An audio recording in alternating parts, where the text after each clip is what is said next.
I hate it when people say that something is all style and no substance, because it implies that style isn't substantive in itself, begging the question, what exactly is style? Pikachu's Vacation is a bright, poppy, entertaining short film with a minimal narrative and very distinctive visual tone. I could describe Dead Leaves in the same way, and yet I doubt that many would think of them in the same context, even though both might be accused of having all style and no substance. Clearly these are different styles, but how would you go about explaining that difference? The phrase all style and no substance annoys me simply because style is such a nebulous and uninteresting word to use in describing something critically. One of my favorite writers, film crit Hulk, often substitutes the word style with texture, as it's much more clear that every different film has a distinct one. You might be able to describe a film as being textured, but like when talking about taste, this lends itself more naturally to the follow-up question. Well, just what texture does the film have? Is it rough? Smooth? Soft? How does it feel? Pikachu's Vacation feels warm, inviting, and amicable. It is intended to be enjoyed by as many people as humanly possible. After all, the characters themselves are not human, yet every expression and reaction is couched in human emotional logic. No matter who you are, you should be able to understand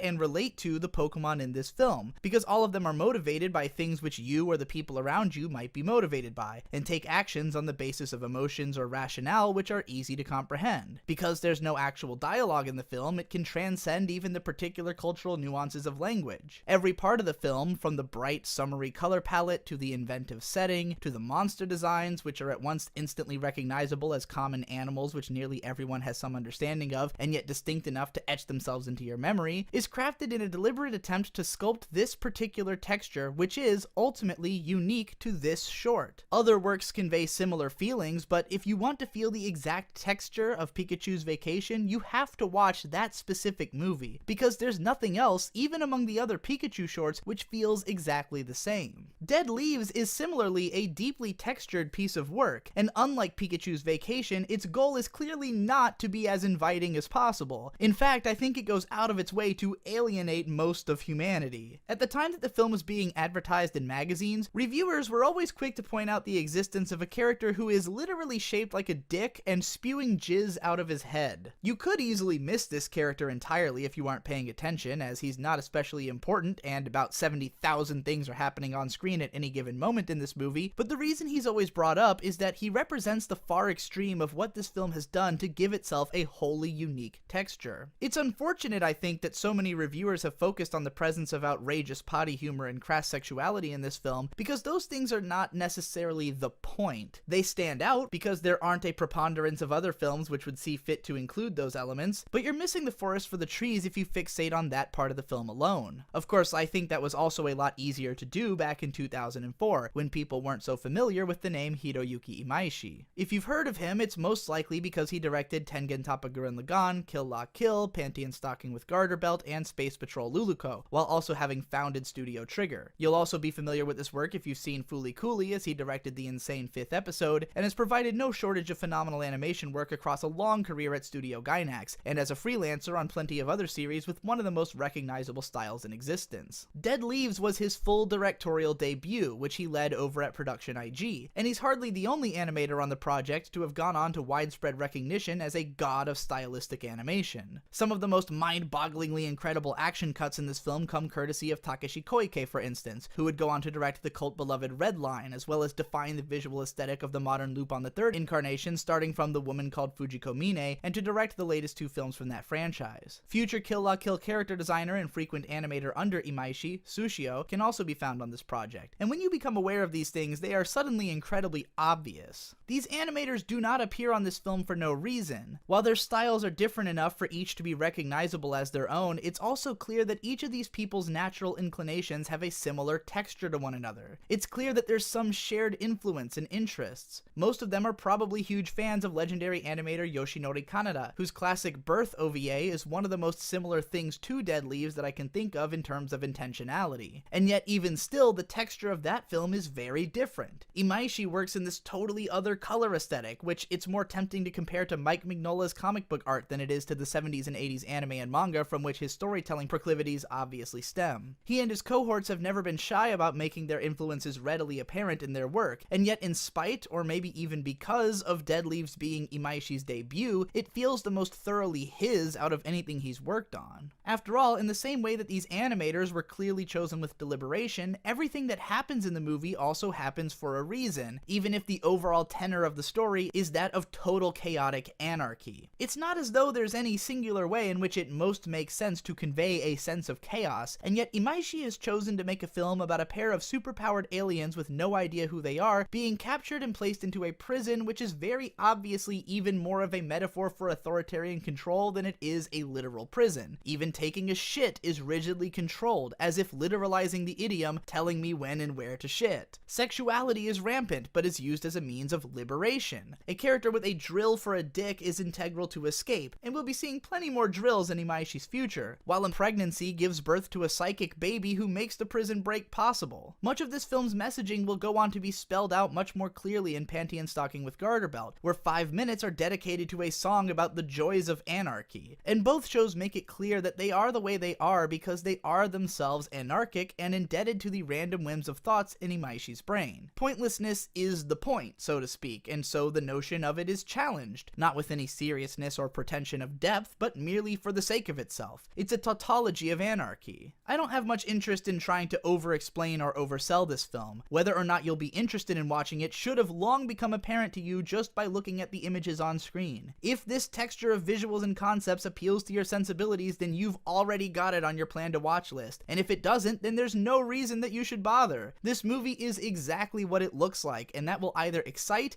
terrify, or bore you. Whatever the case, the thing is only 45 minutes long, and nearly every single second of it is exactly as intense and exciting as every other second. I'd have to show you the whole thing to totally spoil it, but I'd also like to leave some surprises for you, so that's all we're gonna show. Let me know if you want to see more short recommendation videos like this, and be sure to support me on Patreon so I can keep making videos in general. Thanks again for watching, and I'll see you in the next one.